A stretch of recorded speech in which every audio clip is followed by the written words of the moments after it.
E se você pudesse ter dois corpos, um para estudar, outro para trabalhar, e ainda sobrar tempo para jogar? No vídeo de hoje você vai ver o início da jornada de um cara comum, que despertou com uma habilidade que pode mudar tudo: clonagem. Essa é a leitura de caça automática com clones, aqui no seu mangá. Se inscreve e bora começar o capítulo 1. Nuvens flutuavam sobre a cidade. Havia muitos sinais nas paredes do prédio. Jumo olhou para fora. O celular em seu bolso vibrou. O homem atendeu e disse: "Alô". Segurando o telefone no ouvido, o CEO ouviu alguém perguntar se aquela era a agência a qual o caçador Sanguo pertencia. O agente franziu a testa e confirmou.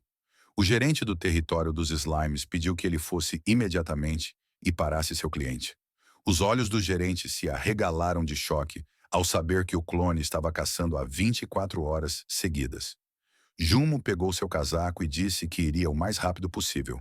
O sujeito se levantou da cama e comentou que tinha tirado uma ótima soneca.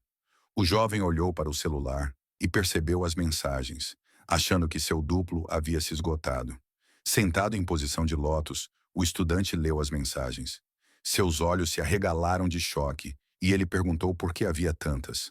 A boca do caçador se abriu em espanto. O homem entrou no território dos Slimes e ergueu as sobrancelhas confuso.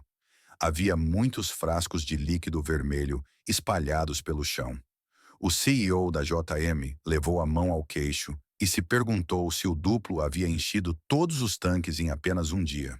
Homens em trajes de proteção correram até o colega. Sangue começou a escorrer pelos buracos da máscara de gás dele. O agente imediatamente colocou o telefone no ouvido. O protagonista atendeu e perguntou o que tinha acontecido. Sorrindo amplamente, o gerente relatou que sua cópia havia enchido todas as instalações de armazenamento de slime em 24 horas e pediu que ele retornasse a ligação para o número 2, já que chamariam os limpadores. Sanguo sorriu sem jeito e perguntou se poderiam enviar os limpadores também para Yu Jensen. Corpos de coelhos mortos estavam espalhados pelo chão. Homens chocados cercaram a pilha. O sujeito disse que já era difícil atravessar. Um estranho cruzou os braços no peito e comentou que nem conseguia contar. Alguém filmava os coelhos com uma câmera. O número 1 se sentou. Ninguém acreditava que ele tinha capturado todos aqueles coelhos sozinhos.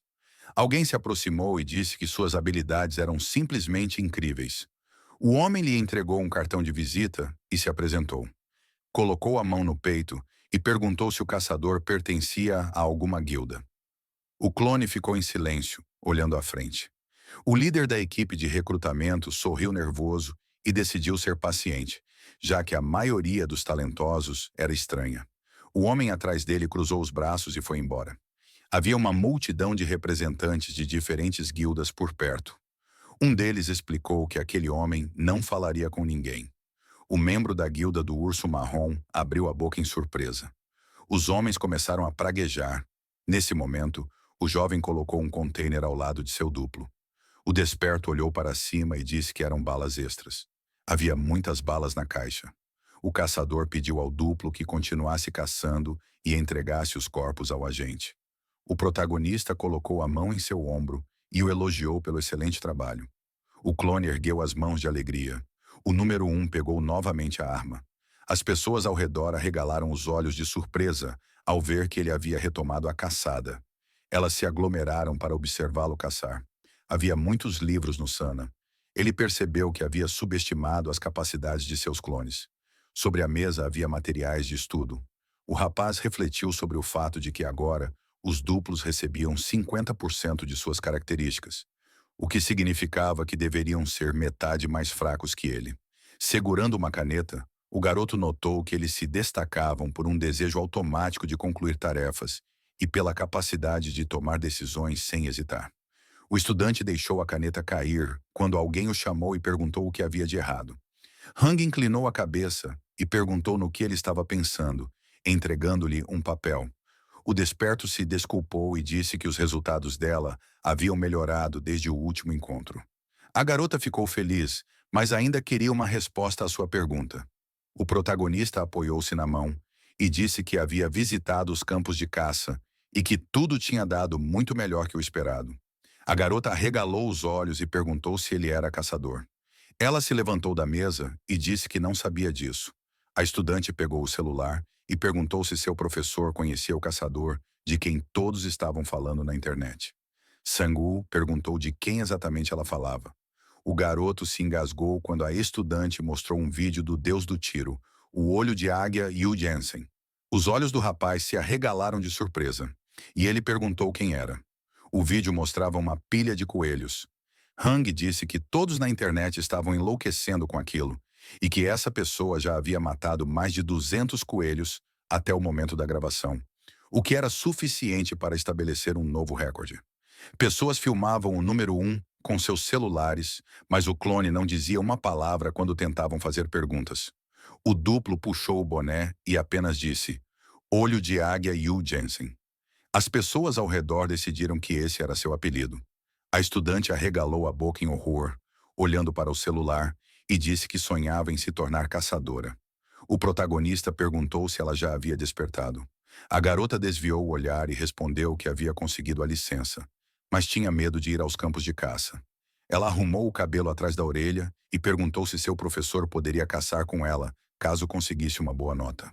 Sang-woo ergueu as sobrancelhas e prometeu levá-la, apenas se ela conseguisse entrar na universidade.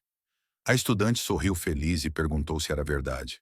O rapaz confirmou e disse que também conhecia alguns campos de caça seguros. Hyung ergueu o dedo mindinho e pediu que ele prometesse. O garoto sorriu. Os dois entrelaçaram os dedos. A garota ergueu as sobrancelhas e esperou que ele não mudasse de ideia. Uma rajada de vento soprou. O estudante pediu à amiga que continuasse se esforçando e que então ela certamente conseguiria entrar em Yongguk. Depois de um tempo, alguém abriu a porta. A mãe de Hyung virou-se e abriu a boca, surpresa. Sang-woo sorriu e disse que a lição já havia acabado.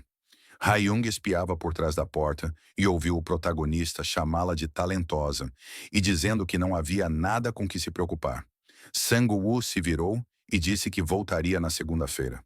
Hyung estava suando de tanta empolgação. Ela imediatamente pulou na cama, pensando que teria um outro encontro. A garota olhou para a moraesfera brilhante e disse que ele era um caçador e que, graças a isso, a comunicação deles fluía bem. Ela sorriu e pensou que, no começo, não gostava da ideia, já que ele era um conhecido de seu pai. Ela se lembrou de sua aparência.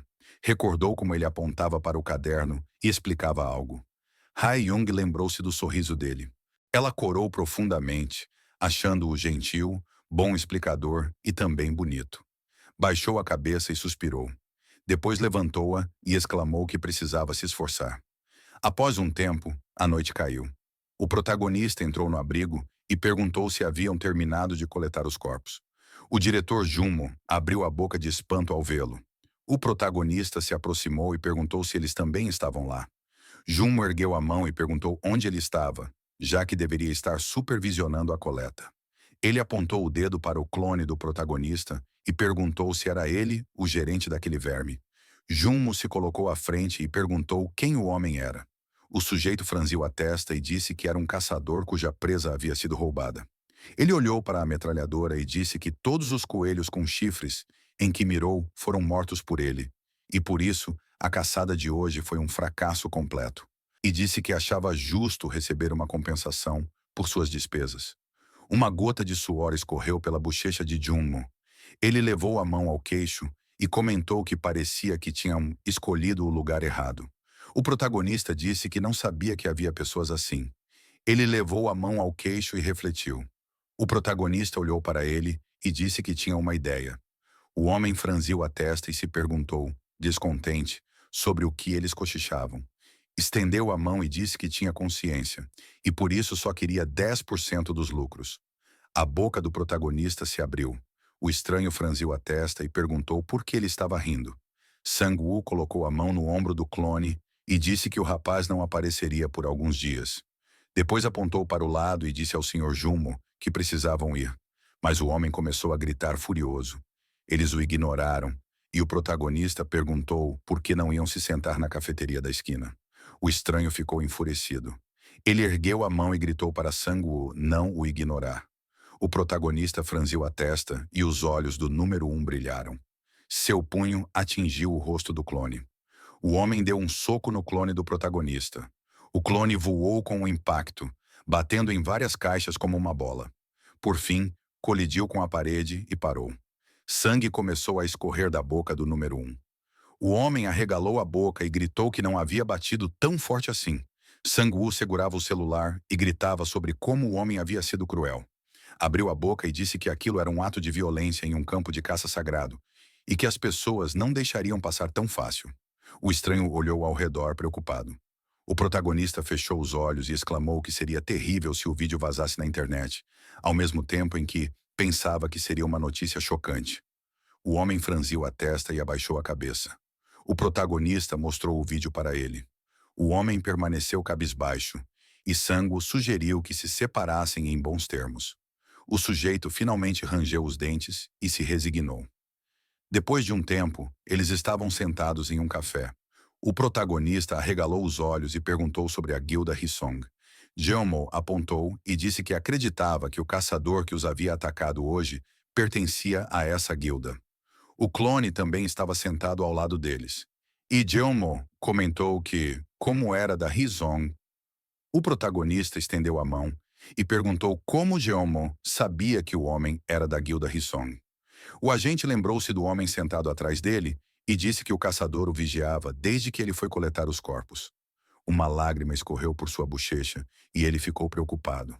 O protagonista franziu a testa e disse que entendia que eles poderiam querer vingança. Jeonmo fechou os olhos e disse que pensavam que o clone era outro caçador contratado por eles. Mesmo antes disso, os caçadores da agência JM já sofriam intimidações. Sang-woo bebia suco enquanto o agente falava que os caçadores não ficavam muito tempo com eles e sempre iam embora. No momento, apenas alguns caçadores classe F permaneciam, incluindo o protagonista. Ele abaixou a cabeça e disse que nem agora podia prometer que não haveria mais problemas com a guilda Hsong. O protagonista entregou um copo e pediu que não o forçassem a mudar de ideia, já que ele sabia de tudo e ainda assim havia entrado. Então Jeonmo não precisava se preocupar. Uma gota de suor escorreu pela bochecha do homem. Sang-woo arregalou os olhos e disse que não os deixaria escapar impunes. Então o protagonista sorriu e disse que tinha um plano para se tornar mais forte em pouco tempo. Ele ergueu as mãos e começou a explicar. Jeonmo olhou surpreso. Eles continuaram na mesa discutindo o plano. Depois de um tempo, o protagonista sorriu e perguntou a Jeonmo o que ele achava. O homem levou a mão ao queixo e disse que nunca havia pensado naquilo. Começou a escrever algo no caderno e disse que estaria livre na tarde seguinte. Sugeriu se encontrarem em uma loja de caçadores. A habilidade de clonagem mal foi ativada, e a vida dele já está prestes a virar de cabeça para baixo. Se curtiu a leitura, deixa o like, comenta o que achou e se inscreve no canal Seu Mangá. Porque nos próximos capítulos, o jogo vai mudar de verdade. Até a próxima leitura!